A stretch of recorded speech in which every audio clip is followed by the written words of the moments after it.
If you could remove one event from your life, what would it be? This kid kneed me in the nuts as hard as he could in high school, and as an adult I've had constant pain for over a decade from various inguinal hernias. Frick you, Derek. Frickin' Derek. It's always Derek. Only dentist that accepted my family's insurance at the time was rated 2.3/5 stars. My dentist fricked up the anesthetic 4 times, all 4 of which she scraped the frick out of my gums with the needle, slipped on one of them and jabbed my cheek with the needle. The kicker? She didn't even numb the right spot. She starts drilling. Her tool that sprays water is broken. So about 1/3 of the water goes into my mouth, the rest just fricking sprays me. She slipped at one point and skated the drill across another tooth and caught my cheek. She let out an audible crap and went back to working. The dental assistant proceeded to ask the dentist a question about her personal life. They then had a 15-20 minute convo while she just held the spinning drill, hovering over my tongue. I go to a new dentist. Turns out she didn't fill the tooth properly and left a huge gap between the filling and the wall of my tooth, which is why it kept hurting. Lawsuit. It's not something I often talk about because I still experience shame. I lost my eyesight in my right eye because I was a teenager who thought I knew better and did not wear a paintball mask. It was such a stupid mistake and caused me an endless amount of trauma. However, I am grateful that it taught me in hardest way that impairments are not always visual. Pun. At this point in my life, I have lived longer without vision in that eye than I did with. Oftentimes, it is common for me to be completely unaware that anything is abnormal about myself until I am made to realize that something or someone is trying to grab my attention from the right side, and then it becomes a stark reminder of that stupid fateful day. Usually I shrug it off, but sometimes it still stings. So, my answer to this question is that I would have never asked my mom to buy me a paintball gun. Ultimately, I think out of all the events that shaped my being, this one has the least likelihood of having drastic butterfly effect type consequences. Being abused by my dad. It has really messed me up. I can't stand the nightmares. I hate that his abuse makes me scared of every man I meet. I hated having to tell my mom what happened and seeing her heart break. I hate that I loved him. He could have recovered from the drinking and gambling and I would have forgiven him. I could even forgive the spankings and the anger. But you can't be forgiven after touching your own daughter like that. There is no going back. Whoa, it's like we had the same dad and have the same PTSD. I'm sorry. Finding and reading the spiral-bound notebook filled with my mom's ramblings during one of her bad bipolar episodes, wherein she described being raped at the age of 20. I was 8 when I read it. That must be traumatizing as an adult to read that, let alone a kid. I witnessed a nasty murder. I was in my Jeep with the top down and watched 2 guys argue on the sidewalk. I didn't want to get involved, so I just sat there. One guy pulled out a homemade knife, shank, and plunged it into the other guy's eye. The sound was horrific. I wish I had beeped my horn or something and tried to get them to move along. The guy was later caught and convicted of murder, but I'll never forget the crunching sound when that knife went into his skull. Nightmares for life. Also, my motorcycle accident where I nearly lost my leg 35 years ago. That sucked. Sorry you had to experience this, but definitely did the right thing. If you tried to intervene, that could have been your skull as well. Agreeing to a deal with my parents. It led to me going to their choice of my college instead of mine. And it led to me having a ton of debt. And it led to me working dead-end jobs instead of becoming a teacher. Breaking my ankle when I was 8. I was trying to climb my grandma's rose apple tree and shattered my ankle. I'm in my 20s and have had 7 operations on it and ended up fricking my other leg while trying to avoid injury on my crappy ankle, all because I wanted a fruit and grandma told me to wait until morning. My life would have been much easier and less painful if I listened to my gran, and now I just wish she was still here telling me that I need to clean my ears and listen more, because whenever I didn't listen to her I ended in stupid situations. Last year, when I went in for surgery to fix a broken leg and something went wrong, I woke up 18 days later with 8B. When I woke up I couldn't see, move, or speak. I can sort of walk now. I can't really see faces, or read well, and I slur my words when I speak, but I'm largely functional for caring for myself. Hard to choose. Some of the worst brought some of the best. I would say my marriage, but it brought me my best friends that helped me after it ended. Also, she got me to volunteer with her to help rehabilitate baby songbirds at the university. Something I never would have thought of doing on my own. I wouldn't give that up even though my life sucks post-divorce.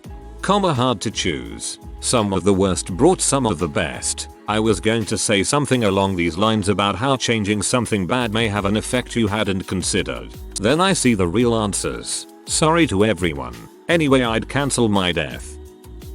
Crossing a road in Melbourne in 1999. Got hit by car and given permanent brain damage, and from that moment my life changed course forever. If it hadn't happened, I would have had a much different, much less painful life. I was working part-time as a gardener, studying IT, preparing to apply for uni to do a course on journalism which I had a good chance of getting into, was also doing volunteer work with street people, and paneling and presenting a couple of radio shows on a minor AM radio station, and had just done over a year of physical rehabilitation for a bad back, lots of gym and fitness work, physio, and I was about the fittest I've ever been. Then I crossed the road and everything changed forever. It's a tie between losing my dad and losing my sister. No need to be sorry for my loss or to feel sorry for me. I just wish I'd had longer with them. This was going to be my exact response. Lost my dad when I was an infant, and my sister this July. Death is some balls. Being beaten by my dad for going to a friend's wedding. I had to go because I was the maid of honor, and I already told my parents. Got home, was accused of not telling them about it, coming home late, 7-8 p.m, and not attending my uncle's get-together party. I knew what was gonna happen next, so I ran into my room and locked the door, banging on the door, with me barring the door with my body. Then my dad broke in with a crowbar to beat me. Ran away after that for a while. A crowbar. Capital A. Freaking. What, now? My wife passing away. Let's just remove that part and have her sitting next to me right now talking about the ham she's going to make for Thanksgiving. My sister's death from brain cancer. She was 21. It was a month before my 18th birthday. Miss her every day. Wasn't ready for college after that. Tried to go anyway. Failed. Now I'm in my 30s. No career. Severe depression. I feel constant guilt that she didn't get to be here, but I am. And shame that I'm wasting it. If I could remove a second, it would be dating an emotionally abusive man for 9 years right after leaving college, and letting him gaslight and isolate me. But I'm back in college now, at 32, and I'm really trying. I'm taking it slow, and the financial issues are a constant stressor as well as dealing with the healthcare system. But still, I'm going to make it. For Christine 3. She would be so proud of you.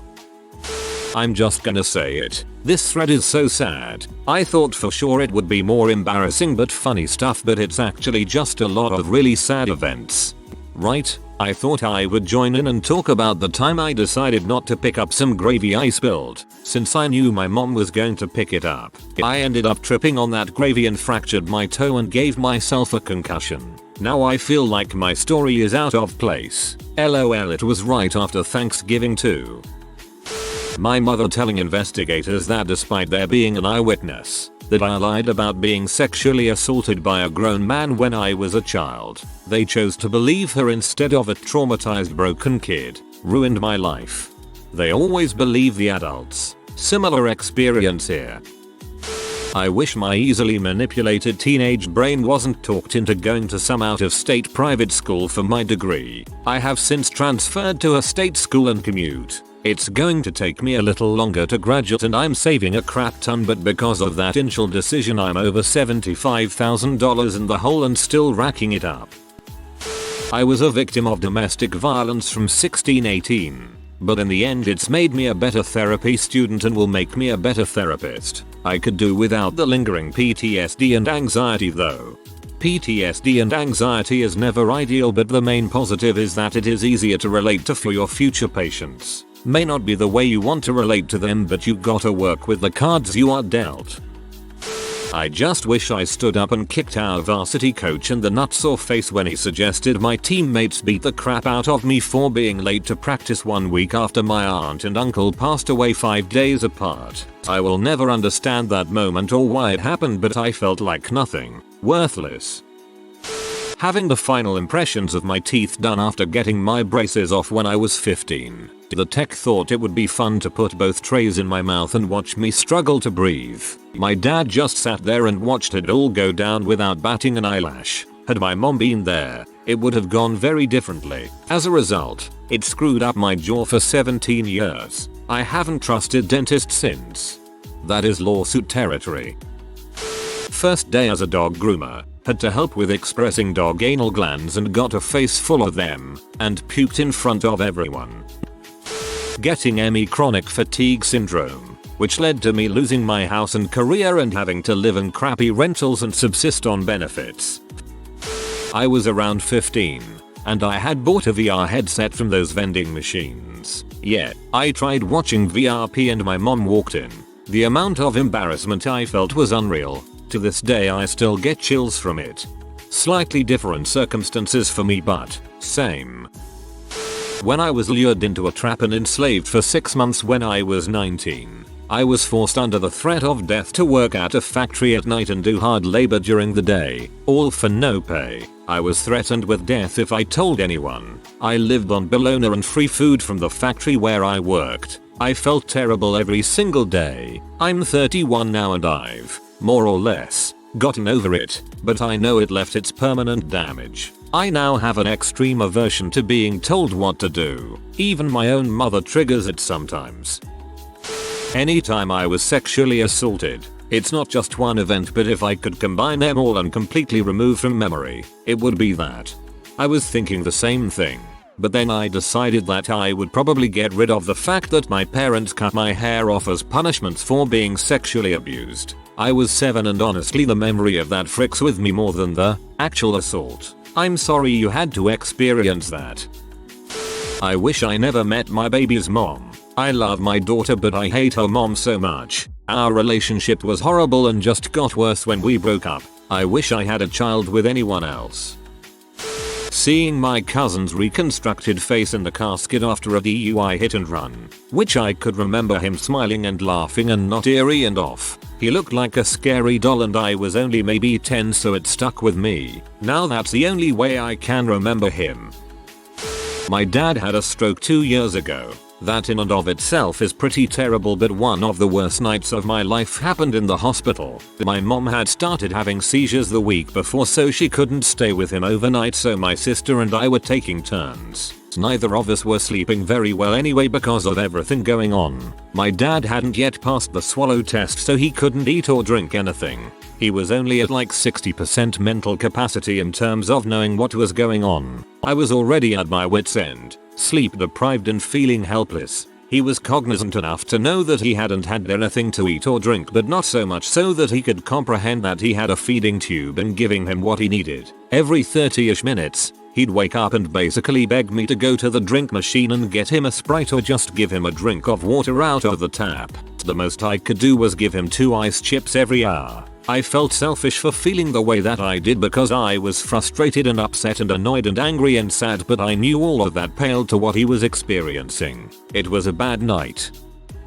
My suicide attempt, apart from now being in a much healthier place mentally, I regret some of the ways it's changed my family. My parents are a lot less pushy and strict when it comes to my plans for the future, which they believe they pressured me into. That's true to some extent. They definitely needed to learn to dial back in some regards. In fact, I think we all had to. But now they seem almost afraid to advise me on anything, even when I ask for it. I'm almost out of college, but I still have a lot to learn about adult life. And I'm not gonna always know when to ask for advice. I never thought anyone would say this, but I want my parents to be a little more meddlesome.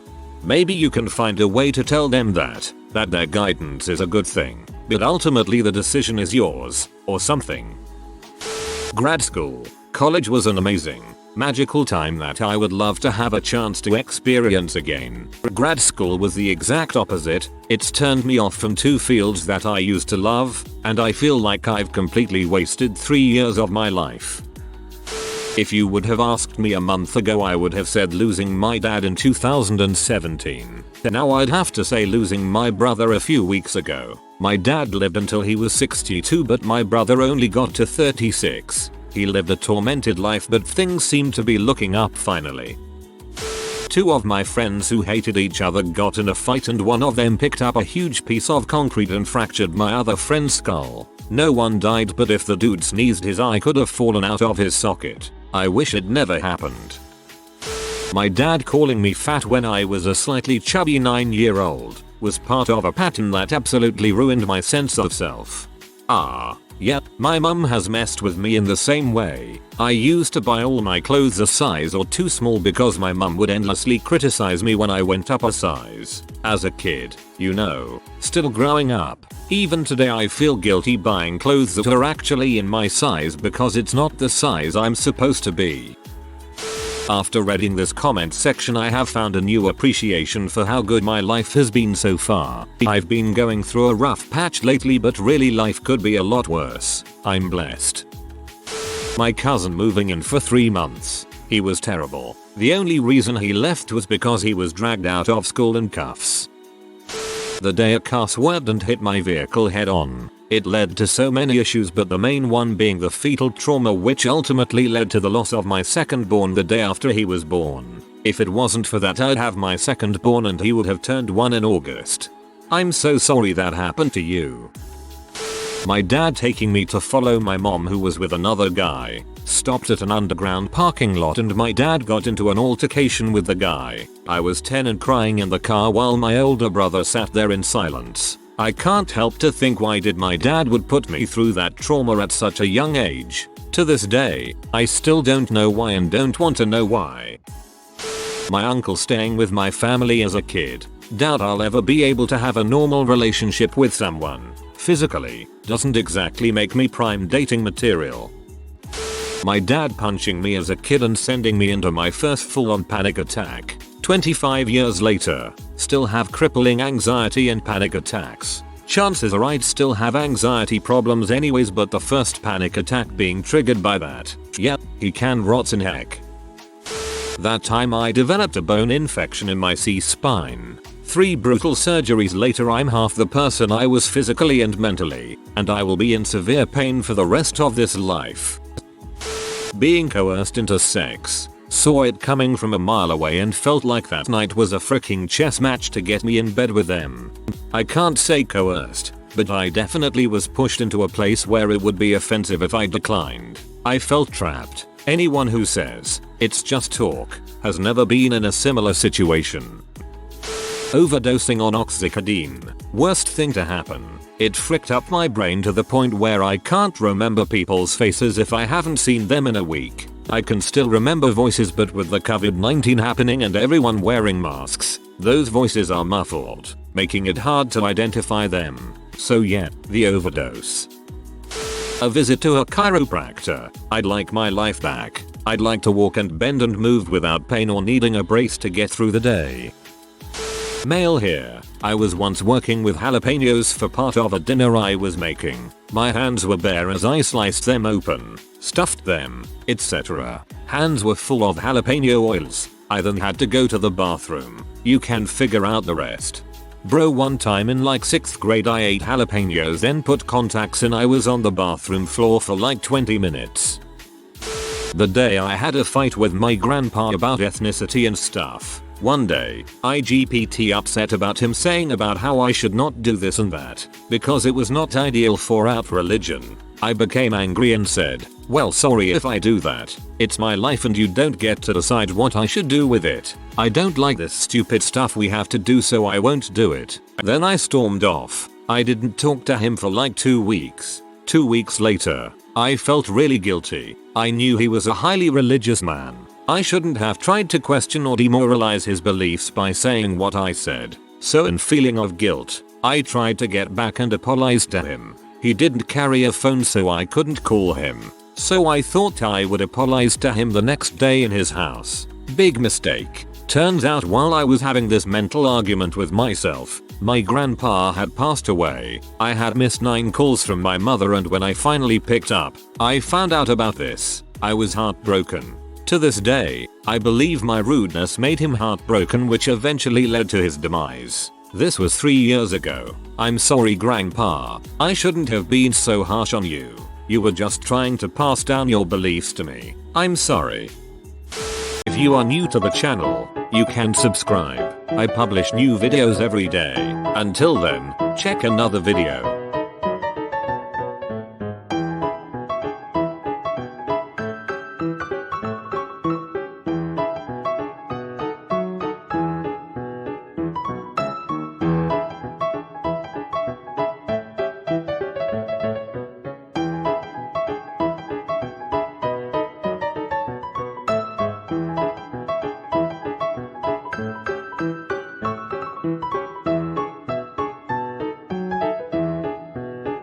Bye for now.